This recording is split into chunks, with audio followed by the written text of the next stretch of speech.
the number one reason why a family will continue to return to the same funeral home over and over again is because the consistency in the service. Yeah. And so that's why if someone doesn't want to do that, I would love to talk to that person. Tell me who your person is that doesn't want to do this. And I want to talk through that with them because I want to get to the bottom of what the issue is. And let's resolve what the issue is instead of just self-selecting out, because that's not an option. Yeah. Welcome to the Direct Cremation podcast with your host, Tyler Yamasaki.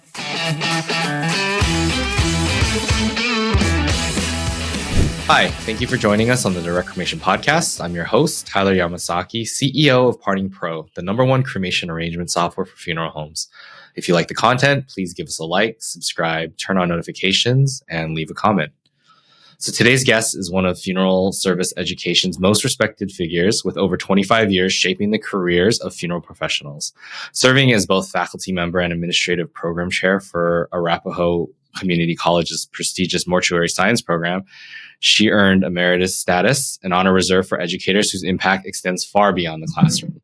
She is the founder and president of Mortuary Training, where she partners with leading funeral homes, designing customized training programs rooted in meticulous research and innovative curriculum development, aligned with current and emerging industry trends. Specializing in embalming, funeral arrangements, anatomy, and the psychology of grief, her work ensures funeral directors are expertly prepared to meet the evolving needs of families. She now is also serving as the interim executive director of Colorado Funeral Directors Association. So please join me in warmly welcoming today's guest, Martha Thayer. Hi, thank you. That was a very kind introduction. Thank you. All true, all facts. Yes. So I have a lot of questions that I want to go over as it pertains to, educating funeral directors. I think that is a very important thing because it kind of shapes where we're going, how to hire, how to retain, what people are looking for, and all of that. And I think you have a lot of experience. But why don't we start from your journey at the beginning? How did you get into death care? Or we can go even further back if you want. But no. No, I don't think we need to go back to that. I was in high school when I started my journey in death care. I was looking for a job. I was a senior in high school, and I was just flipping through the want ads in the Denver Post, and I saw an ad for a part-time evening receptionist at a funeral home between the hours of 4 and 8 p.m. Monday through Friday. And I saw it and I paused, and then I kind of chuckled, and I said out loud to my mother, "Oh my gosh, can you see me in a funeral home?" And what she said next changed my life. She stopped, she looked right at me, and she said, "Yes. Oh my gosh, Martha. Yes. You could do that. I really think that you could do that." And so we started having a conversation about it. The next day I went to school, and in my homeroom, we were talking about our weekend, and I said, "Well, I'm still looking for a part-time job." And I found a job at a funeral home that was kind of interesting. And they all said what my mother said, which was, "Oh my gosh, I can totally see you doing that." And so at that point, I thought, well, maybe everybody's seen something that I'm not quite seeing yet. So I went in for the interview and fell in love with funeral service. Ultimately, I originally was on a path to get a 2-year degree from Arapahoe Community College in banking and financial services. I went ahead and did that, but then quickly pivoted and went to mortuary school and graduated from the Dallas Institute of Funeral Service. And then as soon as I became the program chair at Arapahoe Community College in 1994, I needed to continue my education. So I went on to receive a Bachelor of Science in Human Resource Management and a master's degree in curriculum and instruction. So when people say, I got a degree, but I don't use my degree, I have 4 degrees. I use every single one every single day. So if you think you don't use your degree, talk to me. I will convince you that you do. Do you know what it was that both your mother and everyone at school, who I am assuming were not in death care, saw in you that made that a perfect fit? Yes. I believe part of it had to do with I had a difficult growing up, a difficult childhood, a difficult family situation. I went to 10 schools in Whoa. 12 years. Mm-hmm. And so what my mother said to me was, I believe that you could be effective at that without becoming too emotionally involved. I understood that at the age of 18, I understood that we have our own problems and other people have their problems, and we have to figure out what healthy boundaries look like. And so my mother's comments to me were along the line of, I think that you could help people without becoming so emotionally involved that it would consume you. So that was very similar to the people at the high school. They were like, "Oh my gosh, you're a nice person. You could really provide comfort to people." Um, and I was not afraid of it either. The fact that I was even talking about it, some of the students in the classroom were very intrigued by the fact that I wasn't afraid. But when I was growing up, my aunt and my mother were 14 years age difference, and they were the only 2 children. So when I was growing up in the 1970s in Flint, Michigan, all of my great aunts and uncles were dying. Mm. And there was no question. I was taken to the funeral home, as were my brother and sister. So death was part of my growing up. I was able to see from a very young age the importance of funeral service in a community, and I was able to see it as a community. But even before that, in one of my very earliest memories as a child, I was 4 years old, and we were on a family vacation, and we were driving through California, and we were in Redwood National Forest, and we stopped for the night, and we needed to find a place to stay, but we were hungry. So we went to a restaurant first, and the restaurant owner just happened to also own the hotel, and he also owned the funeral home. And I remember my father talking to him, and he asked us, my father asked, could I have a tour of the funeral home? And the man said yes. And I remember saying, I want to go. And so I went into the funeral home, and I have a very distinct memory of being about 4 years old, standing in the back of a chapel, seeing a man in a brown metal casket. He was in a brown suit. He had gray hair. And what I distinctly remember about it as well is a tri-folded American flag in the head panel. Mm. And I remember the torchère lamps. I remember the casket spray, just the whole thing. And so I didn't really pull that memory out until I went to mortuary school, and we were asked to participate in an assignment where we went far back into our brain to remember our first remembered experience with death. Mm. And so I had that memory, and I remember calling my father and asking him, did that really happen? Or did I just make that up? And they know it happened. And my brother and sister remember when that happened. And I also remember seeing a baby casket. Mm. And I remember going back where the casket selection room was and seeing a baby casket. And I remember that being the only part of the tour that my father wanted to protect me from, that he wanted to shield me from. So if you really do go further back, I guess it was 4 years old when we were in the redwood forest, and I was standing in the back of the chapel at 4 years old and looking at someone in the casket with his American flag. Interesting. Yeah. All right. So how did you end up becoming like an instructor? That's actually a really cool journey. I love to talk about that because when I graduated from high school and started on my banking and financial services degree at Arapahoe, and then decided that I wanted to go into funeral service, I went to the administrators at the college and I said, "Hey, there's no mortuary school in Colorado. I'd really like to get a mortuary science degree when I'm done with this." And they said, "Write the mortuary schools, get their catalogs." And this was back in the day where I had to write a letter and put a stamp on it, go to the mailbox and wait for a reply. And then the catalogs came in the mail and I collected it all. And this would have been in 1988 or 1989. Mm-hmm. And I gave all of the catalogs to the deans who had asked for it.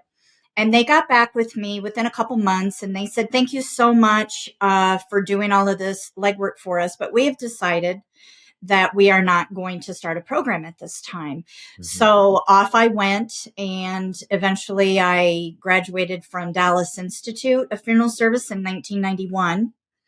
And I came back to Denver and I started working at the Monarch Society in Denver with Rayanne Morey. And Rayanne was on the Colorado Funeral Service Board at the time. And she came back from a meeting and she said, "The Arapahoe Community College is interested in starting a mortuary science program." And they asked me if I would be on the advisory committee. And I said, "No, but I volunteered you." Because she knew that I had a history with Arapahoe. So I went to the first meeting in 1994, and the dean that was there, who was the same dean that I had remembered from several years back, he had a box and he started the meeting by saying, "Several years ago, we had a student here who wanted us to start a program." And we weren't ready at the time, but this is all of the information that we have. And he dumped the box upside down. And it was all the catalogs that I had collected. It was still in the envelopes. The envelopes had my name on it. They had my address at the time of where I lived. And I said, "Oh my gosh, that was me. This is, this was me." So I often told that story on the first day of class to the students as a lesson in that we do things in our lives every day that we seed plant, and we have no idea when it's going to come back to us. And sometimes we can be doing things and thinking, "This is going nowhere. I'm putting energy and effort into nothing. When do I know if I should move on?" And so I put some energy and effort. I got told no as an answer. I went away. I did something different. And then 6 years later, it came back to me. And then they asked at the table who wanted to serve as the chair of the advisory board. No one raised their hand. So I said, "Well, I would really love to do it." So then I was the chair of the advisory board. Then as the chair of the advisory board, they said, "We're giving you first dibs on teaching if you're interested." And I said, "Oh, I would love to do that." But I still was not, even though I had 2 degrees at that time, I still hadn't finished up my bachelor's degree. So I was able to finish up my bachelor's degree quickly, go into my master's degree, and then ultimately the first department chair that they hired did not work out and he ended up leaving. But that time is what allowed me to finish up my bachelor's degree, get my master's degree, and then be able to apply for the job and then get the job from there. So that is how I ended up there at Arapahoe, and I was there for 26 years and spent most of my adult life there, really, because I was 18 when I started as a student and I retired when I was 50. Wow. Those are some crazy coincidences that all kind of led you back to your your journey into death care. It's so interesting. Yes. Okay, so you were an instructor, teacher for over 25 years. I'm sure that the funeral director landscape and what you were teaching has changed. What can you say are some of the major changes that you saw that you started with and maybe either weren't doing when you finished or, had to add because of, new circumstances in death care? I would say the number one thing was the way that technology advanced not only education, but funeral service. And in 1999, I created the first fully accredited online mortuary science program in the country. It was accredited by the American Board of Funeral Service Education.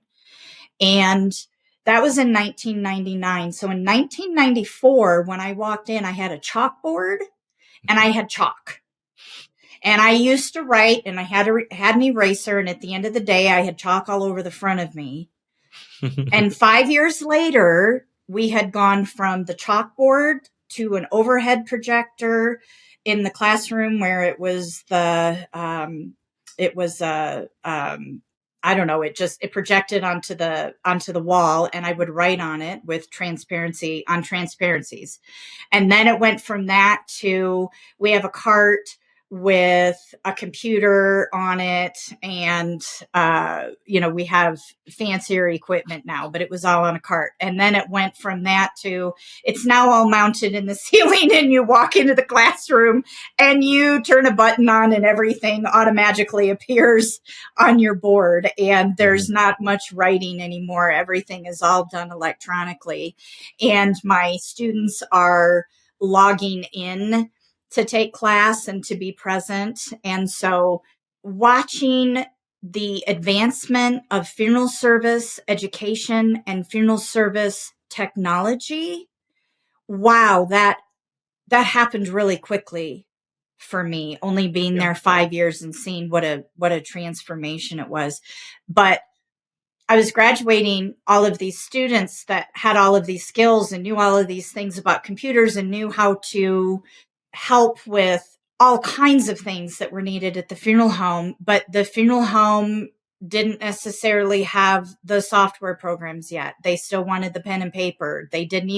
Some of them were still using typewriters. They weren't even using computers. So I think that is the biggest change that I got to be a part of, which was really cool. I mean, what an amazing time to be in funeral service, and yet that still continues to grow and grow and grow and grow. And I'm not that old. So to think that I started teaching with a chalk and a chalkboard and went home with chalky clothes every day to what it looks like today is pretty phenomenal, to think that that's happened during the course of my career. Yeah. As you kind of got toward the end of teaching, I know you still teach now, but like in the, I guess. I train now. Yes. Which to me, training and teaching are very nuanced. There's something very different about what I'm doing now. Yeah.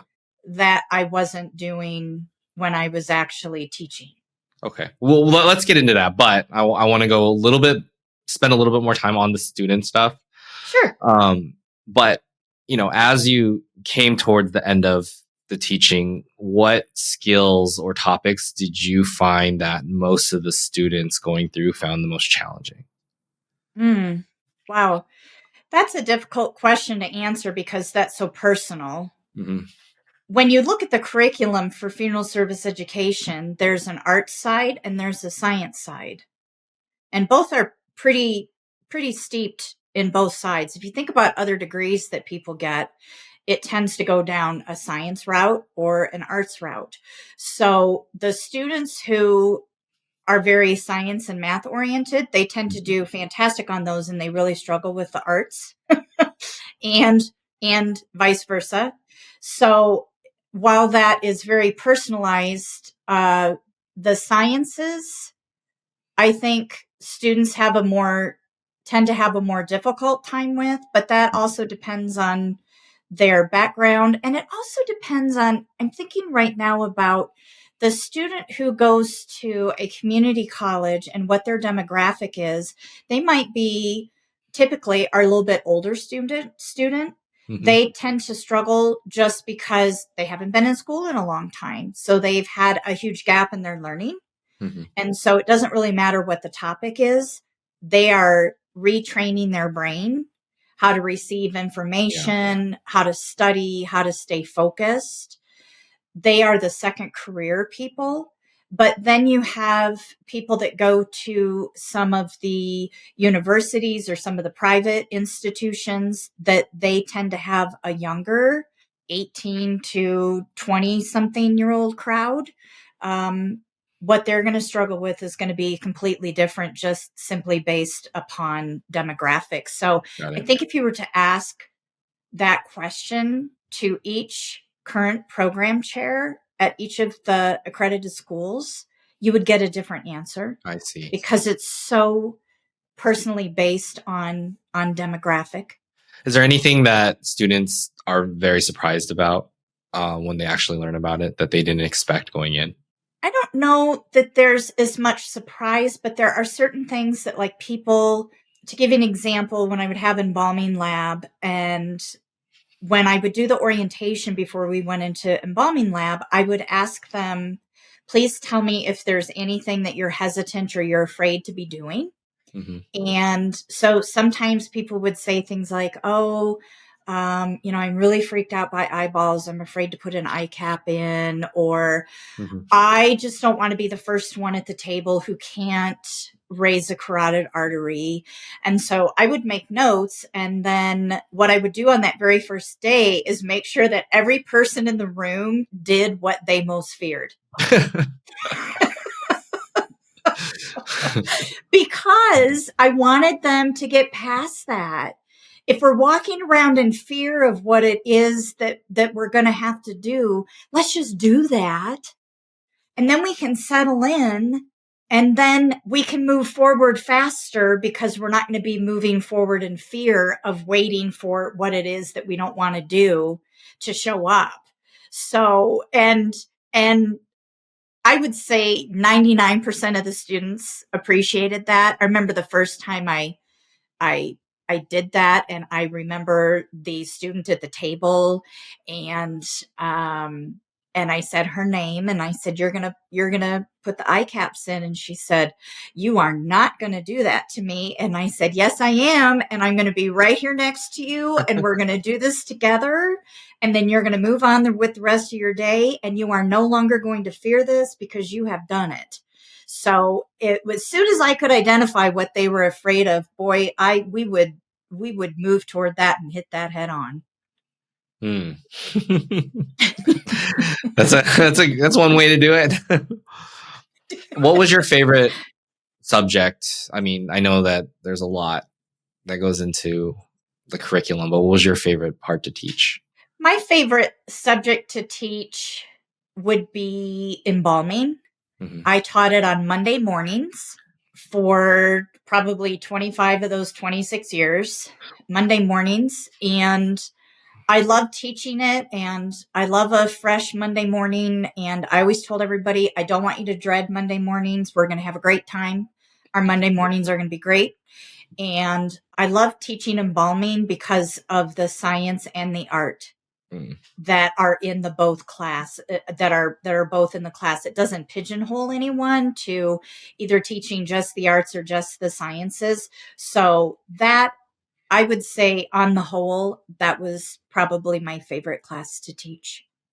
Okay. With a second, the Introduction to Funeral Service, because the Introduction to Funeral Service course was the course that we had that was open enrollment, that anyone could enroll in without any prerequisites. And so I would get to know people in there before they applied to come into the program formally. And it was just such a great opportunity to hear people, to find out their stories, to hear why they wanted to do this, to see the passion in them and the excitement of having found where they believed that they were going to fit, and see the light bulbs go off in their head and have them have those aha moments to go, oh, I'm in the right place. It's very exciting to see an adult who has struggled with where they fit in this world find their place. And to be a part of that is why I got out of bed every morning for 26 years, is because I just loved it. I loved those moments. Awesome. So now I want to move a little bit past that. So you kind of taught everyone up until the point where they, got the training, or they not got the training, but got the education. Sure. And then you let them out into the world. And then, Right. Now you kind of almost, I know one of the projects that you do is work on the other side of it, where you help funeral home owners, train and welcome their new employees into funeral service and onboard them. And so I kind of want to ask, what, expectations should these managers and owners realistically have for these recent graduates? Well, if we look at it from the standpoint of what is the purpose of mortuary school, the purpose of mortuary school is foundational. Mm-hmm. It's to give them a foundation that they can then build on. I'll give you an example of last week. I was doing a training at a funeral home, and one of my coworkers did a training on facial reconstruction in the embalming room. Mm-hmm. And there was a current student there at a mortuary school, and the student said, "You need to be teaching in mortuary school." And yes, but not necessarily that particular topic, because mortuary school is foundational. You're not going to know right out of the gate how to do all these advanced cases. Mm-hmm. Doctors don't graduate from medical school and then immediately go into practice and start doing surgery on people, right? They have to do a residency. They have to Right. take time to learn and apply. This is what I saw in a book. How does that translate to what I'm seeing in the emergency room? And so the purpose of mortuary school is to create that foundation. Having said that, I cringe every time I hear an owner, a manager, a supervisor say, "I just told them, forget everything that you learned in mortuary school. I'm going to tell you how I want it done." And I would cringe, because it's like, but we laid a foundation for you. Why would you take away the foundation? I completely understand the desire to go to the next level, but people don't know what they don't know. Yeah. And so that's your starting point, is establishing, did you hire someone who did phenomenal in embalming lab and mortuary school and loved it and wants to excel in that part of the funeral home? Or did you hire someone who has a background in social work or nursing or something else, where they really thrive on that interpersonal connection with families and they want to be seated in front of those families? So identifying what they know is key, because then that gives us a starting point on what we need to train to. Because the foundation will always be needed. But I completely understand when someone graduates from mortuary school and they're like, they don't even know how to raise an artery. Well, you're only required by the American board to do that 10 times. What have you done 10 times in your life that you're awesome at? Yeah. Not very many things. It doesn't mean that it can't be developed, but managing those expectations is huge for sure. So I guess, how can managers best support new funeral directors to transition smoothly from the classroom to actual professional practice? Not have an expectation of them that because they just graduated with a degree that they know what they're doing. But to take the time to establish and identify what their strengths are, so that you know what it is that they need support with. Okay. So some funeral homes, they throw that new person into the deep end and they're like, this is funeral service, learn to sink or swim. And then they wonder why they can't retain people. Yeah. It's like, because you threw someone in the deep end without a life vest that didn't know how to swim. That's why you're not retaining people. Slow down. And I think sometimes we're so desperate for that extra help. People are busy. I want this new person. My expectations are A, B, and C. But when they get there, if there's a disconnect there, I think there's a problem in the interview process and the questions that you're asking, and understanding that a student can, or a recent graduate can upsell themselves and be, oh yeah, I know how to do this, and this, because they really want to get the job. There are ways to determine if the person really can do all those things that they're claiming that they can do. What would you say the biggest misunderstanding or misconception that new employees or students, new students or old graduated students have about working in funeral homes? I don't think that there's really anything that we can do to prepare anyone for working in a funeral home when it comes to the reality component of the hours. Yeah. I have a phrase that people are as unique in their death as they were in their life. And there's not enough hours in the day in a lifetime to be able to prepare someone for all of the potential cases and scenarios that they're going to see working in that funeral home. Yeah. And so even though you can talk about those things in a classroom, we can have a death and dying class, we can talk about a mass casualty event, until you're actually living it, until it's a lived experience, I don't know how you can really have an expectation of it. Yeah. Okay. That makes sense. I know that you can do all kinds of, trainings and stuff. Sure.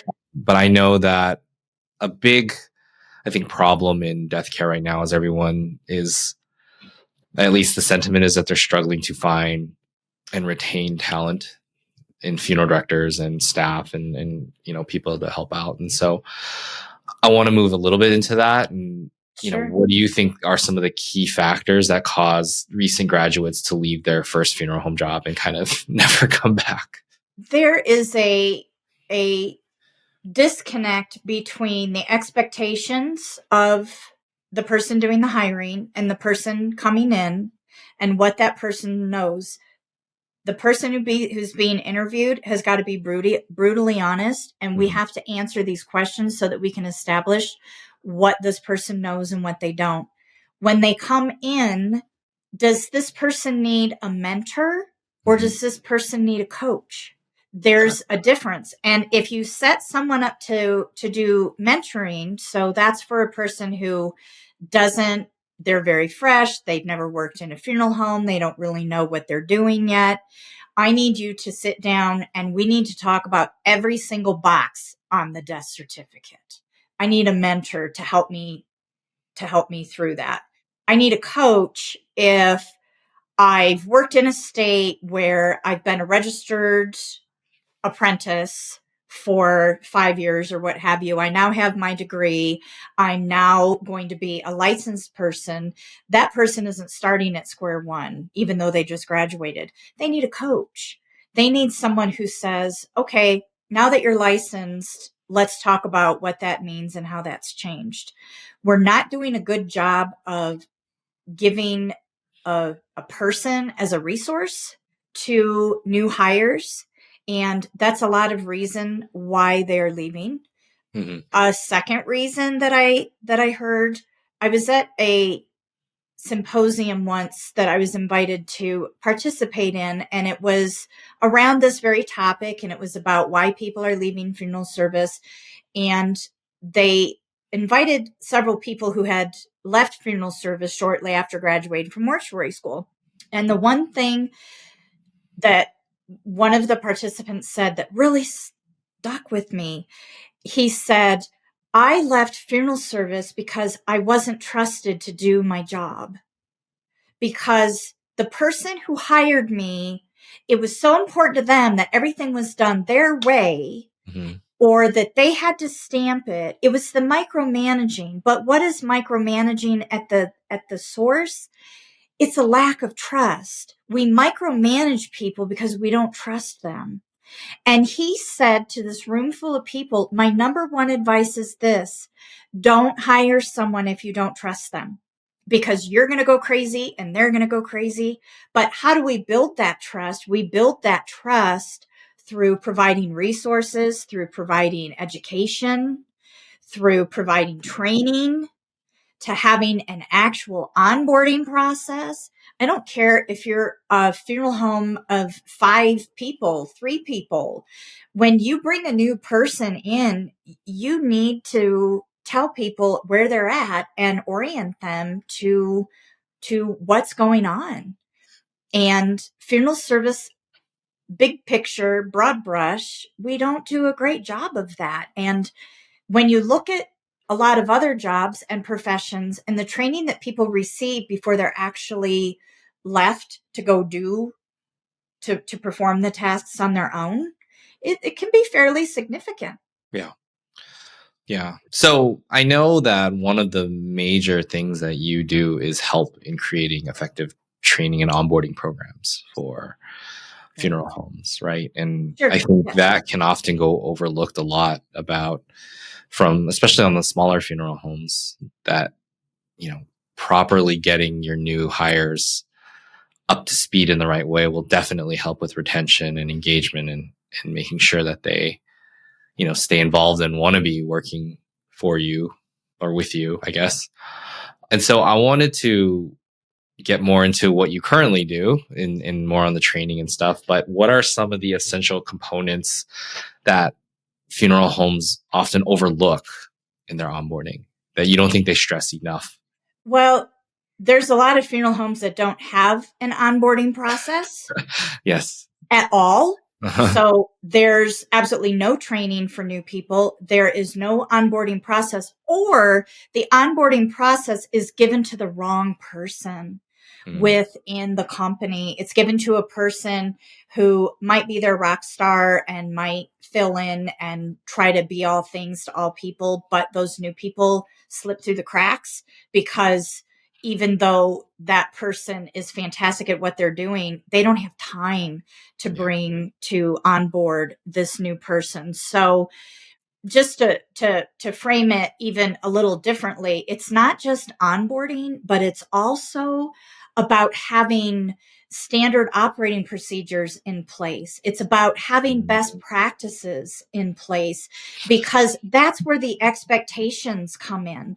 There's nothing more awkward than having a conversation with someone and telling them that they're doing something wrong, and yet you don't have anything to point to about where that expectation came from. Yeah. I have this expectation of you. I just thought you knew this. I didn't think that I had to tell you this. How do you not know this? Why does this need to be said? I mean, have you ever watched Oprah or the Dr. Phil show back in the day? I mean, you turn it on for 5 minutes and you go, oh my gosh, do people really need to be told this? And the answer is, well, clearly yes, because there's entire hour-long shows devoted to telling people what other people think should be obvious. Yeah. It's never obvious to the person that's having the conversation about what they did wrong, right? It always is obvious to the person that's like, hey, I need to talk to you. I think there's a problem. So how do we bridge that gap? We bridge it by proper onboarding. We bridge it by having best practices, standard operating procedures, even policy. I just helped a funeral home go through and update their employee handbook that hadn't been touched since 2012. That's a long time. I mean, it was working. Yes, it was working. But is it better now? Oh my gosh, it's so much better now. We've made it electronic. People can access the areas that they want. When someone is talked to, when there's an issue, instead of literally bringing out the book, we can just print out that portion and talk to them about that. So it's more focused. It's not as overwhelming to the person receiving that information. There's a lot of things that we can do in how we talk to each other and building realistic expectations around job responsibilities. And funeral home owners and managers, if there's one thing I could say, it would be not only you need a training program, but you need a training program because what's obvious to you is not obvious to everyone else. And as Mm, soon as that acceptance can be felt, then you can move forward with it. got it. Okay. And so what are, like in your current role, what are some of the things that you do to not only help write those SOPs and those things, but actually implement it and make sure that people follow along, or, Sure. because, So, anyone could create a handbook, but right. Sure. not, that doesn't Absolutely. mean everyone's going to read it, right? For sure. But they are going to be held accountable to it. Correct. True. So that's part of the key component. How do you to do training all day long is great, but then how do you bring in the accountability component? There's a couple things that you can do with that. Part of what I do in my training is because of my background in online course design and course building, the standard operating procedures that I help the funeral homes with, I make that available electronically to their staff, and they actually go through and they take these courses online. And so there's an accountability component. There's a receipt saying that this person has done this, that they understand how it affects their role in their job, etc. If there are issues beyond that, we always have that to go back to for retraining. Believe it or not, some people are going to say, I don't want to take that course again. So I'm going to make sure that I'm doing what I'm supposed to be doing because I don't want to do that. So that's okay. That's a good motivator. I don't want to have to repeat things that I've already learned. So I'm going to make sure that I am assimilating this and I'm using this in the funeral home and that I'm meeting the expectations. If there are issues beyond that and people still aren't getting it, I do one-on-ones with people Mhm. based upon a request of a supervisor. Martha, can you spend 15 or 20 minutes with so and so talking about such and such? And absolutely. And also by having someone in the funeral home that is got a training background is just having that person available so that I get emails and text messages from various funeral directors and embalmers at different accounts that I have where they have questions for me. One called and just said, I'm just having a really bad day and I just had to talk to somebody about it and what Mhm. just happened. And I was thinking about who could I call and I knew that you would listen. And I was like, absolutely, I will listen. And I just stopped everything. I listened, got that person, over the hump and sent on her way and did some follow up later. I have people call me as supervisors and say, I'm having a problem with hygiene at our location. People are coming in, they're not properly dressed to be working in the funeral home. Their appearance is less than. They look like they just rolled out of bed. I'm not sure how to handle this. Can you give me some talking points? And should I talk to people individually? Should I talk to them as a group? So I scheduled 30 minutes to unpack that with that supervisor who went on and had great success with some of the suggestions that we came up with together. Mhm. So there is a lot of energy and effort and intention that has to come with this. And so if we go back to the original comment that I made about, yeah, we have an onboarding program. We have somebody who's a funeral director that takes this person under their wing for a week before we push them out of the nest. That's not what I'm not advocating for that. I'm advocating for Mhm. something much bigger. And that's when you get your retention because that's when people are like, they're invested in me. I'm Mm. invested in them. This relationship is going to keep going. Got it. Okay. So now moving along into some of the changes that you may have seen, like what are some of the emerging trends in funeral care that you think managers need to be aware of when training their staff? Because I there is I think a generation, there can be sometimes generational differences between the owners now and the new people that are Sure. coming into death care. And I don't think that, I think that they all have different values and different understandings of how the Yes. world works. And so, Yes. Yes. what do you what do you think managers often miss? Well, that was what I was going to bring up first and foremost is making sure that you place the right person in the right position. Correct. And if we have a position that needs to be filled, we tend to just go, someone's better than no one. And I completely disagree because we spend more time and money replacing those people after they leave because they have no job satisfaction.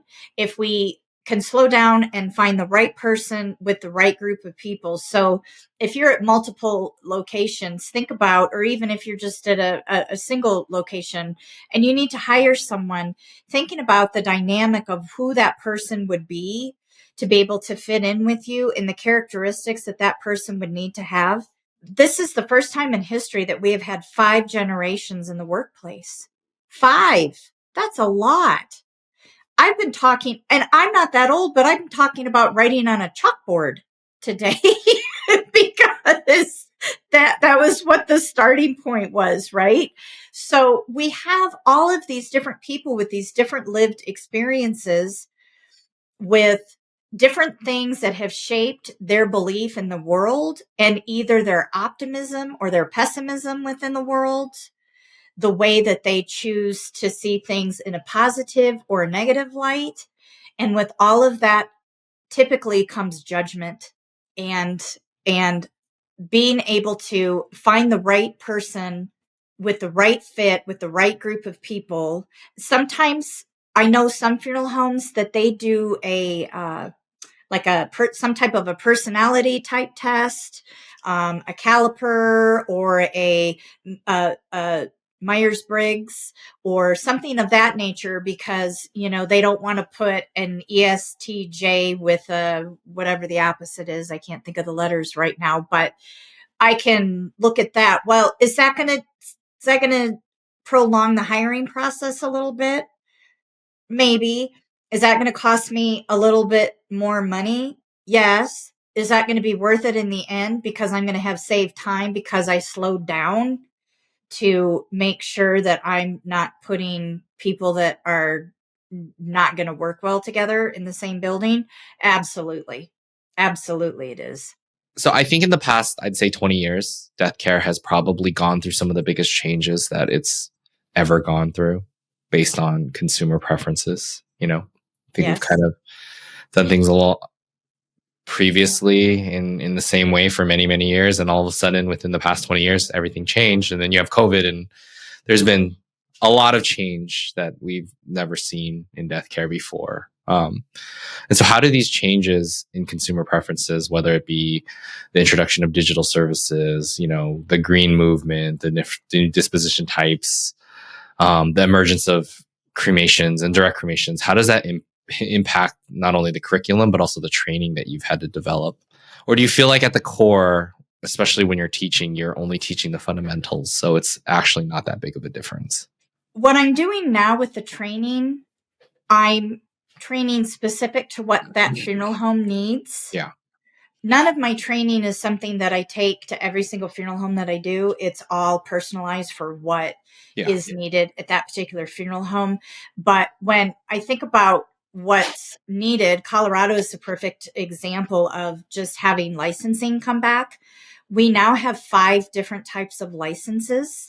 So we went from none to 5, if you're keeping track.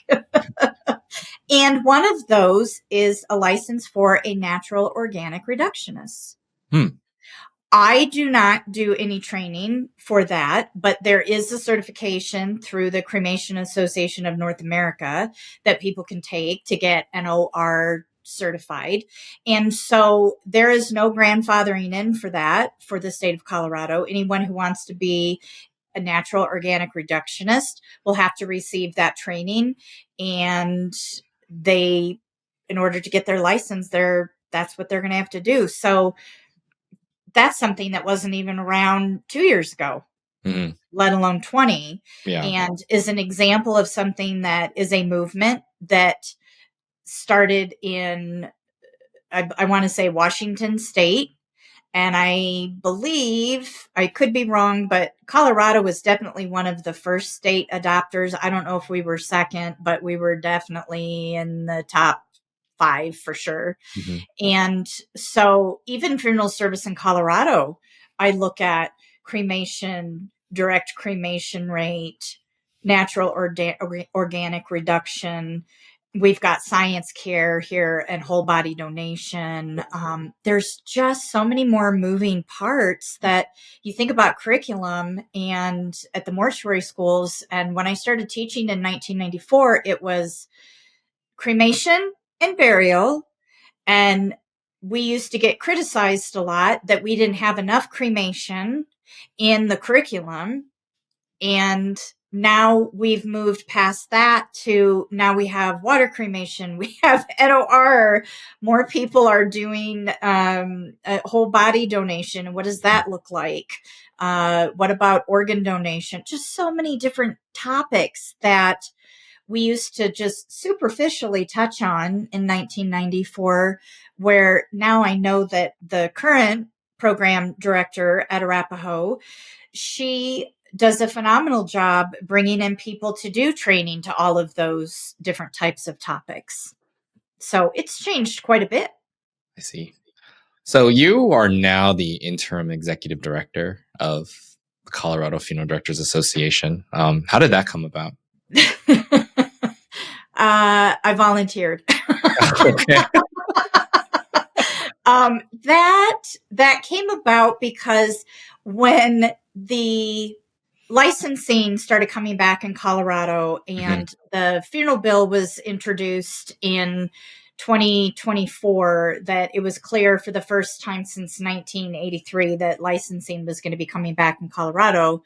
I had several different companies that had hired me because of my background and my work with the legislators in the state of Colorado and being part of the Mortuary Science Code and some of the other state law revisions within mortuary science. They hired me and asked me if I would you look at this bill? Would you provide feedback? Would you help us find things that we need to be questioning or asking about or what have you? And so what that ultimately developed into was just a new level of connection with a lot of different Colorado funeral directors. And one of the needs that we have is, with all of this licensing being rolled out, and we're going from no licensing to 5 different types of licensing of people, that someone needs to help organize that and manage that and help roll that out and be a liaison between funeral service and the state and our Department of Regulatory agencies. And so I just started talking about the Colorado Funeral Directors Association with this, and it just eventually turned into, I would be able to do this for X number of hours a week and be able to help them out. They are largely a volunteer-driven organization, and they have been for the last couple of years. We have not had the urgency and what it is that we need to rise to the level of until this law passed. And to be clear, we have had registration of funeral homes since 2010. So we haven't been without regulation. We haven't been without inspections. We haven't been without those things. The newest component is regulation of individuals. And that was the only component that we were missing. We actually have some of the strictest cremation laws in the country. But most people don't know that because they always equated us with not having licensing of individuals. Yeah. We didn't have any laws. And it was like, no, we have a lot of laws. We just didn't have licensing of individuals. So now we have the licensing of individuals. And as we talked through what needed to be done, and I made a list of some low-hanging fruit things that we could do that would benefit the Colorado funeral directors in the short term. So heavy on the interim. I'm planning on doing this for a shorter period of time just to help kickstart a couple things for them. We just came to agreement on that this week. This is like the ink is like barely dry on this. Yeah. I am not speaking for the Colorado Funeral Directors Association today. They don't know that I'm doing this podcast. I'm not speaking as their executive director, anything like that. But wow, has funeral service really changed, because when I got into it in 1988, the licensing of individuals had just been sunsetted recently within the last 5 years. And so it was still a very sore subject for people. And we also, during that time period, had a large funeral home group come in and buy a bunch of funeral homes in Colorado. So we had corporate funeral homes in a way that we had not had in Denver before. And so when I look at that and the changes that I walked into in 1988 and where we're at today, wow, it really came full circle with the whole licensing thing. And it's been fascinating to watch it all unfold and see what it is becoming. They still don't have, the Department of Regulatory Agencies still does not have everything set up for us to apply for our licenses yet.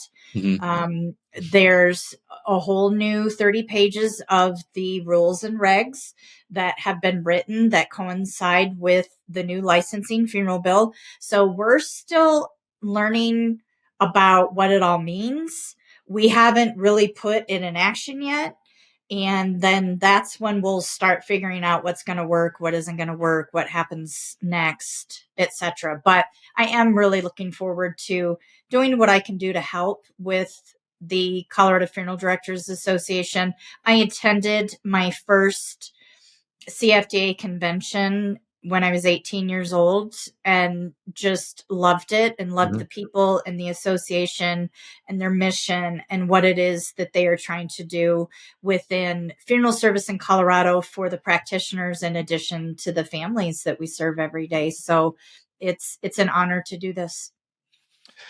I guess one of the questions that I do have is why now? I mean, Colorado is, like you said, is largely gone for, what is it? I guess that would be like 40 years now, right? Yep. Without individual licensing. Yes. And obviously the licensing of the funeral home is with the government, right? Not the state. Right. So that's been covered. But why the need to bring that back into Colorado? Well, we had several different reasons that happened. And the March edition of the Director magazine, I wrote an article for Ed Deffert for the Director magazine for NFDA. And I outlined why it went away, what happened that was the precipice for this, and then what it looks like in the future. And there were multiple incidents that were back to back that happened in Colorado that really exposed licensed people coming in from other states into an largely unregulated area. And the funeral home that was down in Penrose, that there were 190 bodies that were ultimately found in that building. Several times the Department of Regulatory Agencies was contacted and said, you need to go do a site visit. And they didn't. And so I think it was the perfect storm of, and there were other cases where Megan Hess with the funeral home down in Montrose and selling body parts, and someone in town reporting the coroner that the coroner was doing this and reporting this to the state, and the state wasn't doing anything.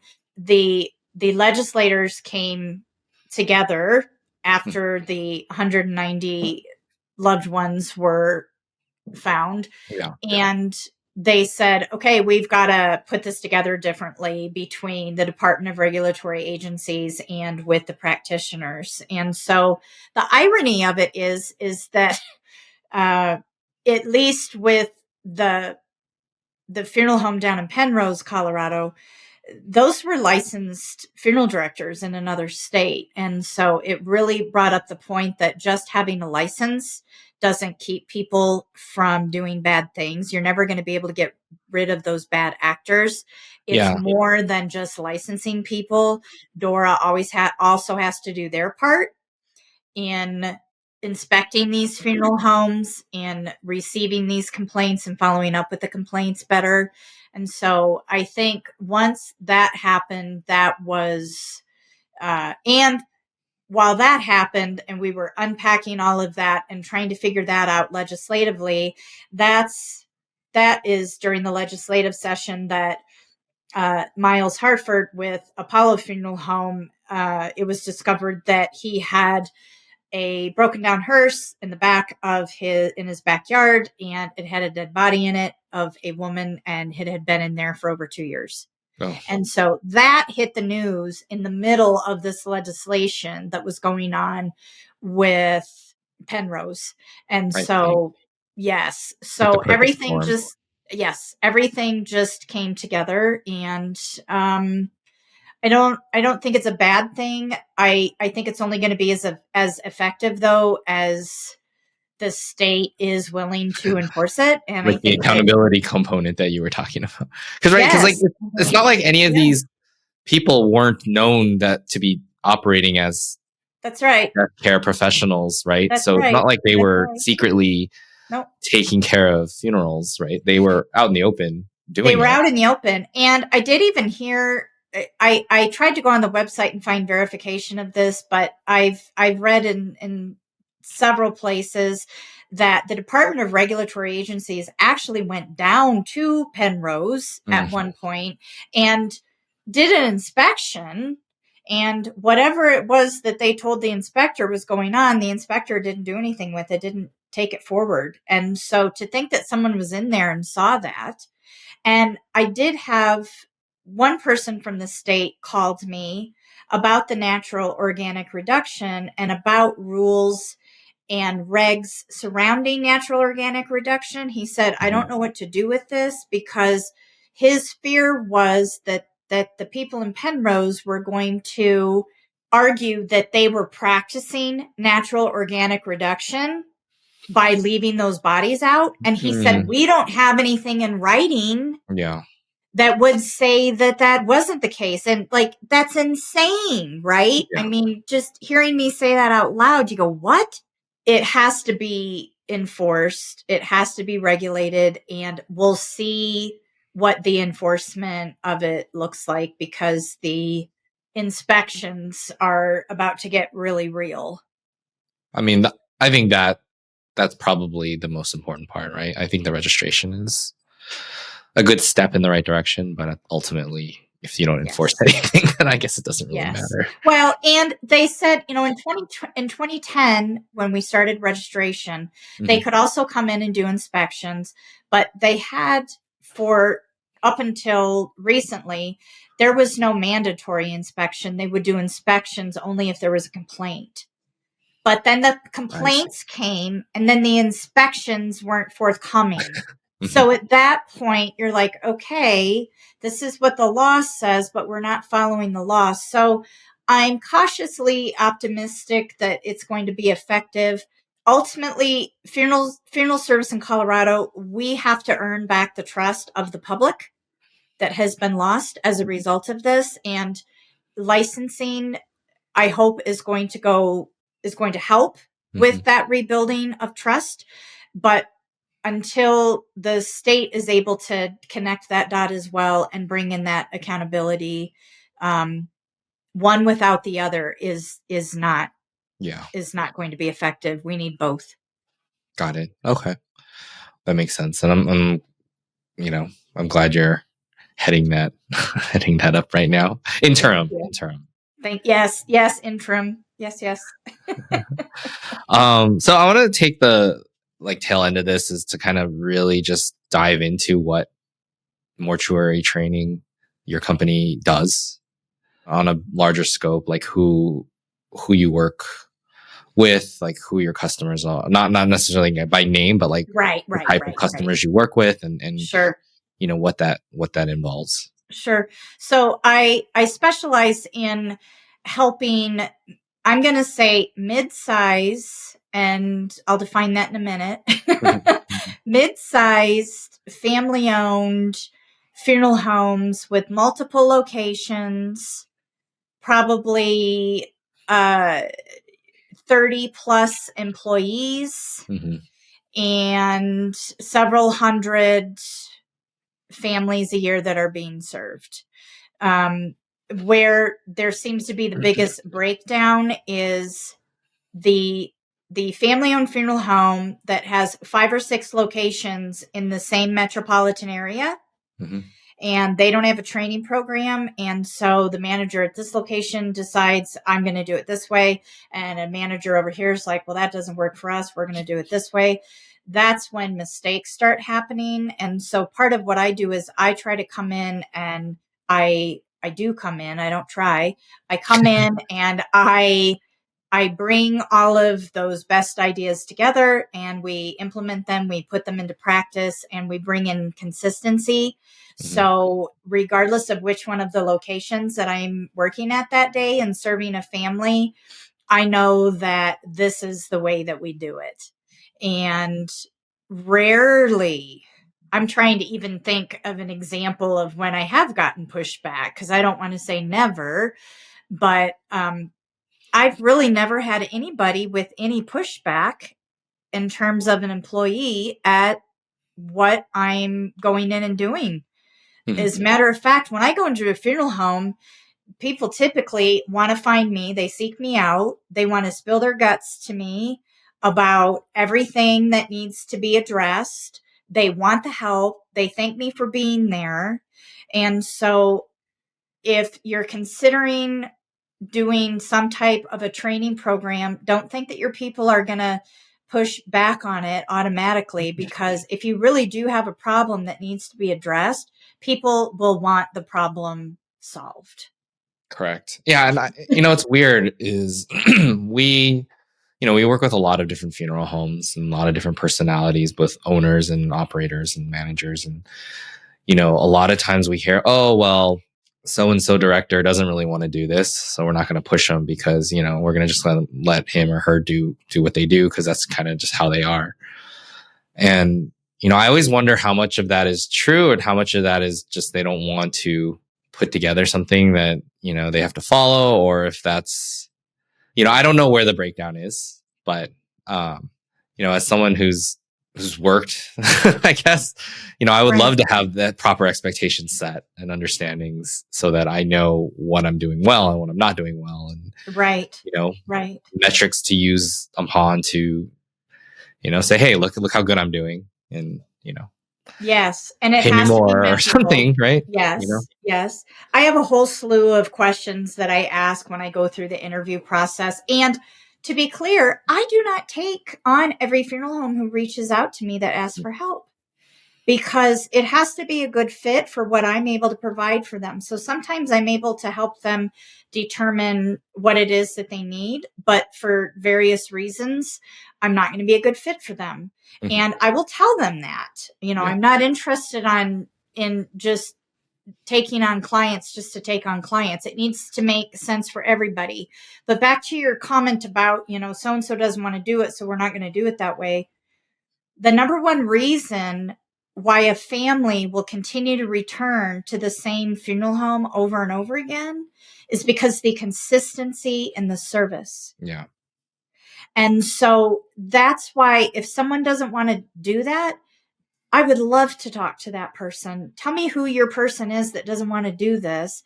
And I want to talk through that with them, because I want to get to the bottom of what the issue is. And let's resolve what the issue is instead of just self-selecting out, because that's not an option. Yeah. Yeah. and I hate to cheapen the comparison, but when you think about food or services that you buy as a consumer, you have expectations of what the experience or what the taste is going to be like, and you value the consistency, right? It doesn't have to be the best. It doesn't have to be the most expensive, but you know what you're going to get. And when it's different, hopefully it's for the better, but most of the time it's not, and you don't get the experience that you were expecting. And that causes, I think, a bigger displeasure than receiving something that you maybe didn't want as much, right? Yeah. Sure. Absolutely. So, yeah. Amazing. So I like to ask this question to everybody, because I like to hear what people think, only because everyone has different experiences and understanding of death care. And so I really want to know what you think death care is going to look like in 10 years. So I would call that a mind candy question. Just kind of thinking about, that's interesting, mind candy. What might that look like? I think we're definitely going to see more natural organic reduction. Mm-hmm. I think we're going to see more water cremation. So I think the disposition is going to change. I think it's going to be harder to find people with the embalming skill set, as we're taking less and less time to explain the benefits of embalming and to a family and why they might want to embalm. And I asked this exact question of my students. Now, keep in mind that I've been retired from higher ed for 5 years, but I asked them in the funeral service or funeral directing and counseling class what they thought the biggest changes were going to be in the next 10 years. And a student said, I think it's going to be increasingly difficult to find a funeral director who knows how to direct a funeral. Because there's so much immediate disposition that's going on. And he went on further to talk about how he said, we just don't do, he was in Montana, and he said, we're not doing very many church services anymore, and especially Catholic masses. And he said, I consider myself a funeral director who is not confident carrying out and directing a Catholic mass. And he said, I think that as we have less and less ceremony and less religious ceremony, it's going to be harder to find people who actually know how to do those things. So we're, not to bring it back, but we're back to the need for training, so how do you make sure that someone knows how to continue to do that? Yeah. We have to just keep training to what it is that we know so that we can hang on to what it is that we want. Because if we're not spending the time and energy and effort, it's just going to keep changing. But we're always going to be here. We're always going to be needed. That part of it I'm not afraid of. And I think it's exciting to think about it, because I see more and more people embracing funeral service in a different future than what it has looked like. And so I see the innovation that some people at certain funeral homes, some funeral home owners are participating in and experiencing right now. And I think it's phenomenal. I think it's wonderful and it's amazing. And I can't wait to see what amazing ideas they have next. Good answer. All right. So I want to give some time. How can people reach you? Sure. So they can reach me. My website is mortuarytraining.com. Very easy. Nice name. And my website or my email is martha@mortuarytraining.com. So I'm pretty easy to find. Nice. Sounds good. Well, I really want to thank you. Thank you for joining me. Very fun. Yeah, no, I really value, not only the training part, but the education part, but also the training. And I feel like you've kind of seen people from the beginning all the way to, properly setting them off into the death care world. So that's always like a really nice journey. So thank you very much. Thank you. Thank you for listening for the Direct Cremation Podcast. I'm Tyler Yamasaki, and we'll catch you next time. Bye. Bye. Thank you so much for listening. If you've enjoyed this episode, please leave us a review on Spotify or Apple Podcasts. If you ever want to know more, please find us at directcremation.com.